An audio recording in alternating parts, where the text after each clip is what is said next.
मैं Puneet Srivastava Anjani history class में आप सभी लोगों का स्वागत करता हूं। पिछले क्लास में हम लोगों ने महाभारत के विषय में अध्ययन किया था। उसमें जो बचे हुए तथ्य हैं आज उनके विषय में हम लोग चर्चा करेंगे। तो आइए हम लोग पढ़ते हैं महाभारत महाकाव्य। महाभारत महाकाव्य महाभारत महाकाव्य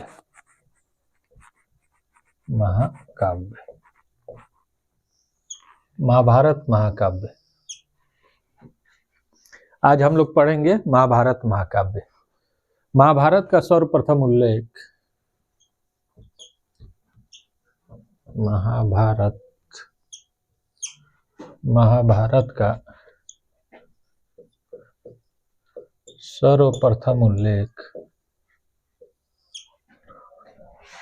सर्वप्रथम उल्लेख अश्वलायन के गृह सूत्र में मिलता है।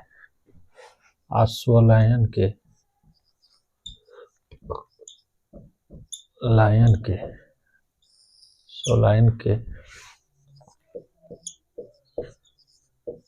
गृह सूत्र में मिलता है।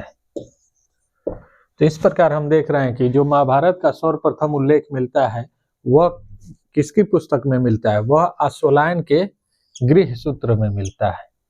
तो हम लोगों ने देखा महाभारत का सर्वप्रथम उल्लेख अश्वलायन के गृह सूत्र में मिलता है। तो महाभारत जो है, महाभारत के विषय में सर्वप्रथम उल्लेख करने वाला कौन सा है, वह पुस्तक अश्वलायन की गृह सूत्र है। तो जो पुस्तक है अश्वलायन का गृह सूत्र है। अब दूसरे बिंदु पे आते हैं। गुप्त युगीन अभिलेखों में सर्वप्रथम गुप्त युगीन अभिलेखों में सर्वप्रथम गुप्त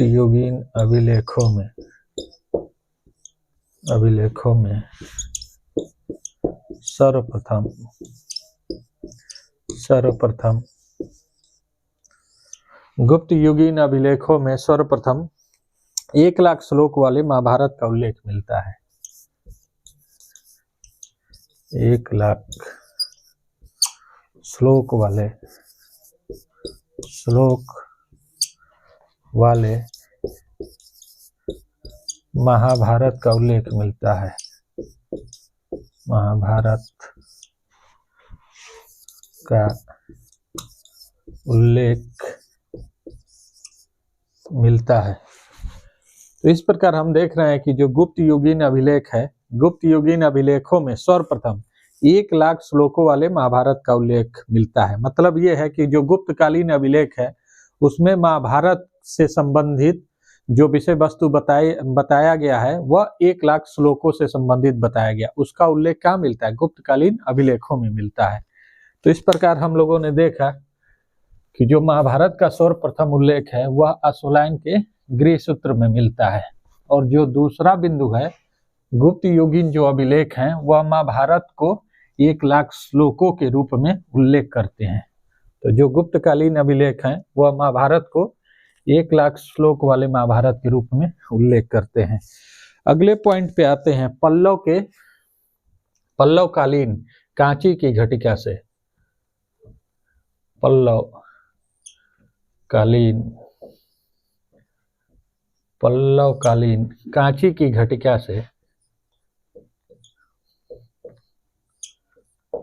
कांची की घटिका से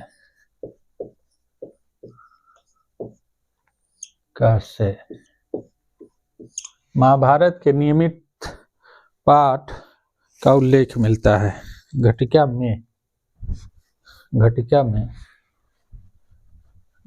में महाभारत के नियमित पाठ होने का उल्लेख मिलता है। महाभारत के नियमित पाठ होने का उल्लेख मिलता है, पाठ होने का उल्लेख मिलता है, उल्लेख मिलता है। इस प्रकार हम देख रहे हैं कि जो पल्लवकालीन कांची की घटिका है, कहाँ की? पल्लवकालीन कांची की घटिका में महाभारत के नियमित पाठ होने का उल्लेख मिलता है। तो जो पल्लवकालीन कांची की घटिका है, घटिका में क्या मिलता है? महाभारत के नियमित पाठ होने का उल्लेख मिलता है। अब अगले पॉइंट पे आते हैं। महाभारत में कुल 18 पर्व या अध्याय हैं।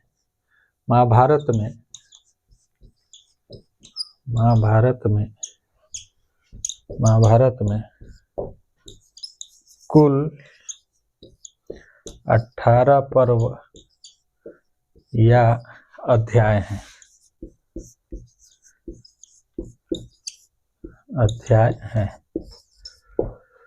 जो महाभारत है, महाभारत में कुल अध्याय को पर्व कहा जाता है। तो कुल 18 पर्व हैं। तो हम लोगों ने देखा महाभारत में कुल 18 पर्व या अध्याय हैं।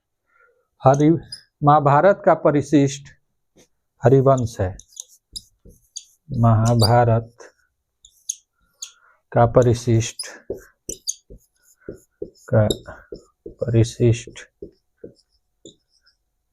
महाभारत का परिशिष्ट हरिवंश है।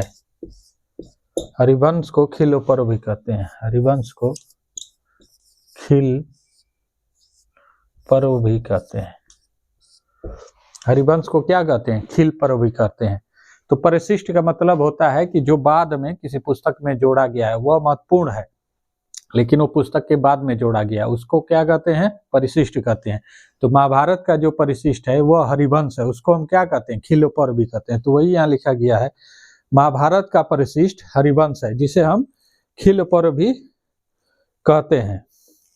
अब आते हैं जो भगवत गीता है, भगवत गीता के विषय में। तो भगवत गीता महाभारत के छठे पर्व भीष्म पर्व में है। जो भगवत गीता जिसमें भगवान कृष्ण अर्जुन को उपदेश दिए हैं, वह भगवत गीता महाभारत के छठे पर्व भीष्म पर्व में उसका उल्लेख मिलता है। तो अब उसके विषय में हम लोग अध्ययन करेंगे, भगवत गीता के विषय में, जो कि बहुत ही महत्वपूर्ण स्थान है इनका। बहुत तो भगवत गीता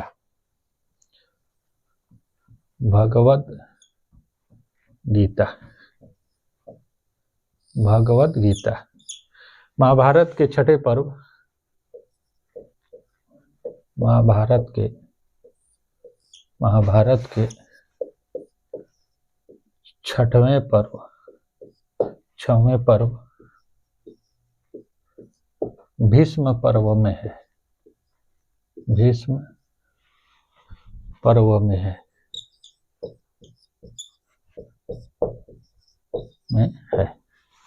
तो जो भगवत गीता है, भगवत गीता के विषय में सभी लोग जानते हैं कि इसमें भगवान कृष्ण जी ने अर्जुन को उपदेश दिया है। उसका उल्लेख कहाँ हुआ है? महाभारत के छठवें पर्व भीष्म पर्व में इसका उल्लेख हुआ है। तो हम लोगों ने देखा भगवत गीता को।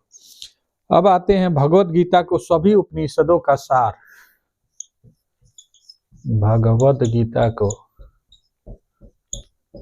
सभी उपनिषदों का सार कहते हैं। भगवत गीता को सभी उपनिषदों का सार कहते हैं। सभी उपनिषदों का सार कहते हैं।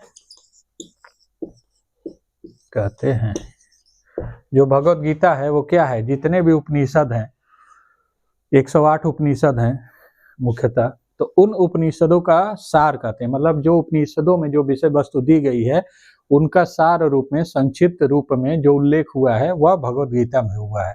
तो उसी को हम क्या कहते हैं? भगवत गीता सभी उपनिषदों का सार कहते हैं भगवत गीता को। और इसे स्मृति प्रस्थान भी कहते हैं। भगवत गीता को स्मृति प्रस्थान भी कहते हैं। भगवत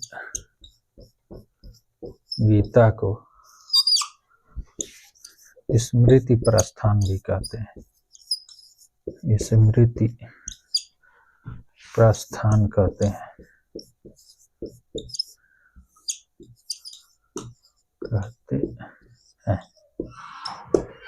तो इस प्रकार हम लोगों ने देखा कि भगवत गीता को स्मृति प्रस्थान भी कहा जाता है। तो भगवत गीता जो है, भगवत गीता को स्मृति प्रस्थान भी कहते हैं। भगवत गीता को क्या कहते हैं? स्मृति प्रस्थान भी कहते हैं। और जो है इसे उपनिषदों का सार भी कहते हैं, भगवत गीता को ही। अब अगले बिंदु में हम पढ़ेंगे कि जो महाभारत युद्ध हुआ है वह कब हुआ है, किन विद्वानों ने उसके समय का निर्धारण कब किया है। तो आइए हम पढ़ते हैं भगवत गीता। महाभारत युद्ध, जो महाभारत युद्ध है वह कब हुआ था? तो एक विद्वान है पारजीटर महोदय। पारजीटर महोदय ने महाभारत युद्ध का समय, पारजीटर महोदय,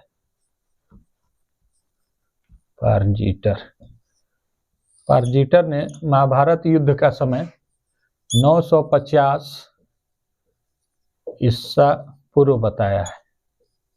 महाभारत युद्ध का समय, महाभारत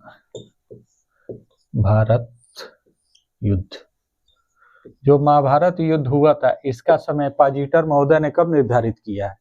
950 ईस्वी पूर्व। किसने? पारजीटर महोदय ने। पारजीटर महोदय ने। और ये किनके बीच में हुआ था? कुरुकुल के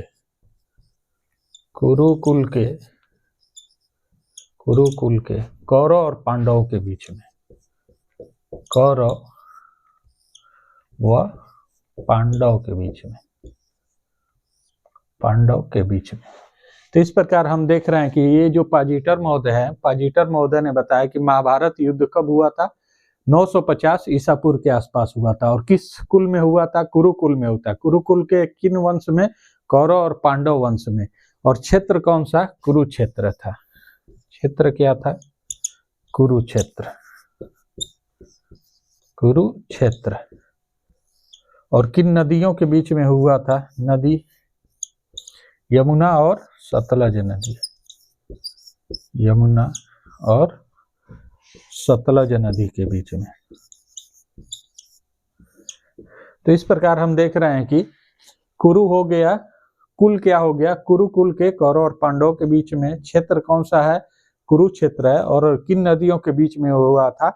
यमुना और सतलज नदी के बीच में हुआ था। यमुना और सतलज नदी के बीच में हुआ था। और यह 18 दिन चला था। कितने दिन यह युद्ध हुआ था?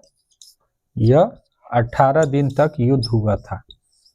18 दिन तक जो युद्ध चला था वह 18 दिन तक चला था। तो इस प्रकार हम लोगों ने देखा, पारजीटर महोदय ने महाभारत युद्ध का समय क्या बताया? 950 ईसा पूर्व। और कौन सा कुल था? कुरुकुल था। महाभारत कुरुकुल में हुआ है। और कौन से वंश है? कौरव और पांडव वंश थे। और क्षेत्र कौन सा था? कुरुक्षेत्र के आसपास का क्षेत्र। और नदी, किन नदियों के बीच में? यमुना और सतलज नदी के बीच में हुआ था।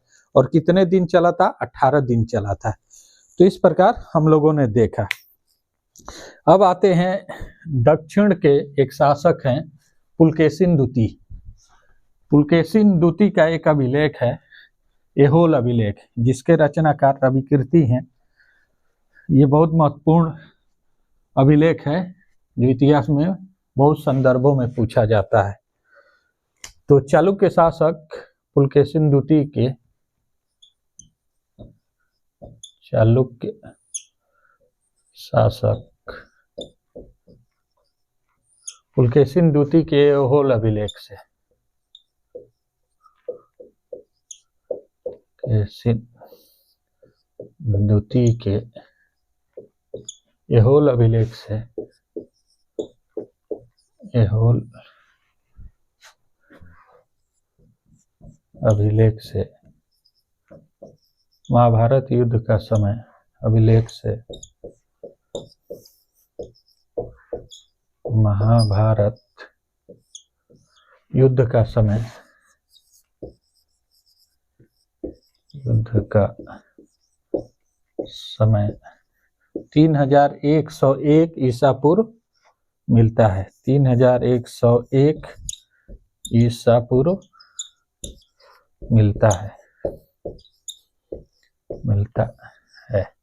यह उत्तर भारत के हर्ष के वर्धन वंश के हर्षवर्धन के समकालीन शासक हैं। कौन? पुलकेशिन द्वितीय। तो चालुक्य शासक पुलकेशिन द्वितीय के, कौन?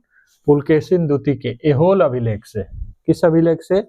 एहोल अभिलेख से महाभारत युद्ध का समय क्या मिलता है? 3101 बीसी मिलता है, मतलब बिफोर क्राइस्ट 3101 ईसा पूर्व का मिलता है। तो इस प्रकार हम लोगों ने देखा कि जो चालुक्य शासक पुलकेशिन द्वितीय हैं, उनका एक अभिलेख है एहोल अभिलेख। एहोल अभिलेख से महाभारत युद्ध का समय 3101 ईसा पूर्व मिलता है। तो इस प्रकार हम लोगों ने टाइम के विषय में देखा, जो महाभारत युद्ध का समय है कि कब ये हुआ है, उसके विषय में एक विद्वान है पारजीटर ने 950 बीसी बताया, मैंने बिफोर क्राइस्ट ईसा पूर्व। और एहोल अभिलेख में, अभिलेखी साक्ष्य में, एहोल अभिलेख में इसे 3101 ईसा पूर्व का बताया गया। अब आते हैं महाभारत का जो सबसे बड़ा पर्व है, महाभारत का सबसे बड़ा पर्व, सबसे बड़ा पर्व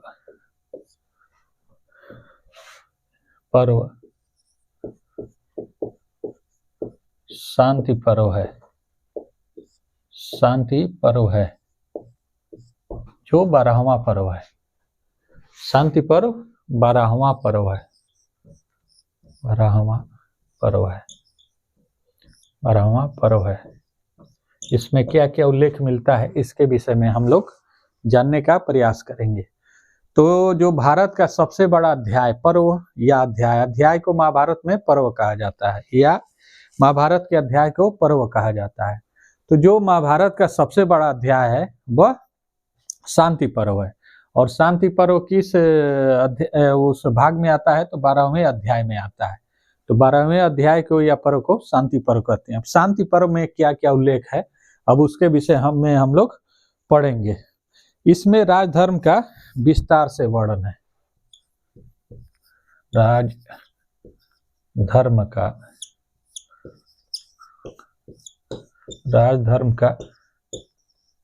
विस्तार से वर्णन है। राजधर्म का विस्तार से वर्णन है। तो जो शांति पर्व है, शांति पर्व में क्या है? राजधर्म का विस्तार से वर्णन है। राजधर्म का क्या है? विस्तार से वर्णन है। और राजधर्म का विस्तार से वर्णन के कारण इसको क्या कहते हैं? इसको राजधर्म पर्व भी कहते हैं। राजधर्म पर्व भी कहते हैं। तो इस प्रकार हम देख रहे हैं कि जो शांति पर्व है, शांति पर्व में राजधर्म का विस्तार से वर्णन है, और विस्तार से वर्णन होने के कारण शांति पर्व को हम राजधर्म पर्व भी कहते हैं। तो इस प्रकार हम लोगों ने इस पॉइंट को देखा। और शांति पर्व में ही राजधर्म, राजा और सरकार के कर्तव्यों के विषय में बताया गया है। कर्तव्य के विषय, किनके कर्तव्यों के विषय में बताया गया है? राजधर्म, राजा और सरकार के कर्तव्यों के विषय में, सरकार के कर्तव्यों के विषय में बताया गया है। तो इस प्रकार हम देख रहे हैं कि जो शांति पर्व है, महाभारत का सबसे बड़ा पर्व शांति पर्व। शांति पर्व में किनके कर्तव्यों के विषय में बताया गया है? शांति पर्व में राजधर्म, सरकार, राजा और सरकार के कर्तव्यों के विषय में बताया गया है। और किस पे ज्यादा बल दिया गया है? किस पे ज्यादा बल दिया गया है? तो राजनीति विज्ञान पर, राजनीति विज्ञान पर ज्यादा बल दिया गया है। ज्यादा बल दिया गया है। तो इस प्रकार हम देख रहे हैं कि जो शांति पर्व है किस पर सबसे ज्यादा बल दे रहा है, सबसे ज्यादा फोकस किस विषय वस्तु पर कर रहा है? वह राजनीति विज्ञान पर कर रहा है। तो इस प्रकार हम लोगों ने देखा कि शांति पर्व में राजधर्म का विस्तार से वर्णन है, राजधर्म का विस्तार से वर्णन है, जिसके कारण इसे राजधर्म पर्व भी कहते हैं। और इसमें किसके कर्तव्यों की बात की गई? इसमें राजा, सरकार और राजधर्म के कर्तव्यों के विषय में बताया गया। और सबसे ज्यादा बल ये किस पर देता है? राजनीति विज्ञान पर यह सबसे ज्यादा बल देता है। और जो शांति पर्व के अधिकांश श्लोक हैं, अब हम आ जाते हैं कि ये जो शांति पर्व हैं इनके श्लोक और कहाँ कहाँ मिलते हैं जिससे इनकी प्रामाणिकता सिद्ध हो। तो इनके श्लोक मनुस्मृति में अक्षरशः मिलते हैं। शांति पर्व के श्लोक मनुस्मृति में अक्षरशः मिलते हैं। तो शांति पर्व के श्लोक मनुस्मृति में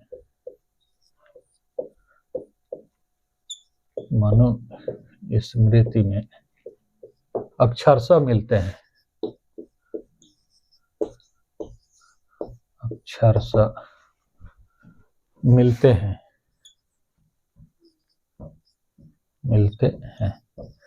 इस प्रकार हम देख रहे हैं कि जैसे जो भी साक्ष्य है वो अन्य ग्रंथों में मिलते हैं तो उसकी प्रामाणिकता स्वयं सिद्ध हो जाती है। तो इस प्रकार हम देख रहे हैं कि जो महाभारत का सबसे बड़ा पर्व है शांति पर्व, शांति पर्व के अधिकांश श्लोक माने ज्यादा से ज्यादा श्लोक मनुस्मृति में अक्षरशः मिलते हैं। अक्षरशः का मतलब है जैसा वहां लिखा गया है वैसा ही यहाँ पे भी लिखा गया है। तो ये बात ये स्टेटमेंट कर रहा है कि शांति पर्व के अधिकांश श्लोक मनुस्मृति में अक्षरशः मिलते हैं। कहाँ मिलते हैं? मनुस्मृति में अक्षरशः मिलते हैं। किसके? शांति पर्व के श्लोक। तो शांति पर्व के अधिकांश श्लोक मनुस्मृति में अक्षरशः मिलते हैं। सर्वप्रथम शांति पर्व में ही चारों वर्णों को वेद सुनने की बात की गई है। चारों वर्णों को वेद सुनने की बात की गई है।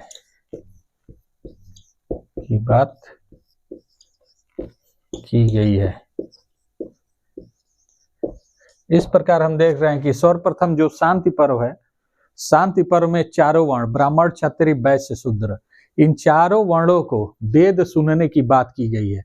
और आगे यह भी बताया गया है कि शूद्र से भी आप ज्ञान प्राप्त कर सकते हैं, यह शांति पर्व में ही। और आगे क्या बताया गया है? शूद्र से भी ज्ञान प्राप्त कर सकते हैं। ज्ञान प्राप्त कर सकते हैं।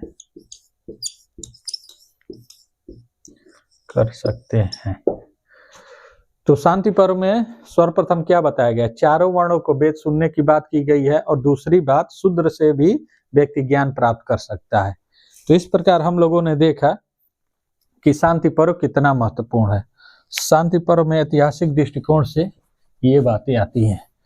तो शांति पर्व का अक्षरशः उल्लेख मनुस्मृति में होता है और चारों वर्णों को वेद सुनने की बात सर्वप्रथम शांति पर्व में ही की गई है।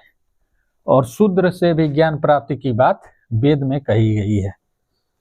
तो ये सब प्रमाण हमें मिलते हैं। और शांति पर्व में ही राजा को प्रजा का प्रथम शरीर कहा गया है। शांति पर्व में ही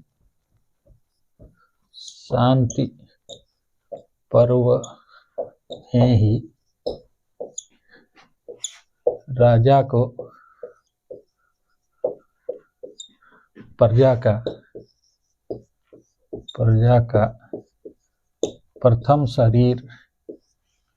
प्रथम शरीर कहा गया है। शांति पर्व में राजा को क्या कहा गया? प्रजा का प्रथम शरीर कहा गया। किसमें? शांति पर्व में राजा को प्रजा का प्रथम शरीर कहा गया है। कहाँ कहा गया है? शांति पर्व में। जो राजा है वह प्रजा का प्रथम शरीर है, यह शांति पर्व में कहा गया है। और आगे प्रजा को राजा का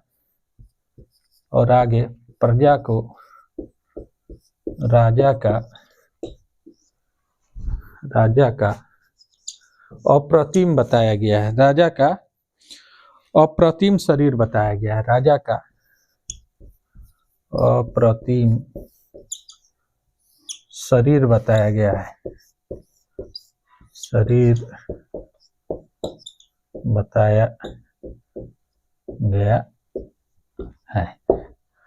तो इस प्रकार शांति पर्व में क्या क्या बताया गया? शांति पर्व में ही राजा को प्रजा का प्रथम शरीर कहा गया है और प्रजा को राजा का अप्रतिम शरीर कहा गया है। यहाँ दो चीजें हैं, पहले में राजा को प्रजा का प्रथम शरीर बताया गया है और दूसरे में प्रजा को राजा का अप्रतिम शरीर बताया गया। ये कहाँ बताया गया? ये शांति पर्व में।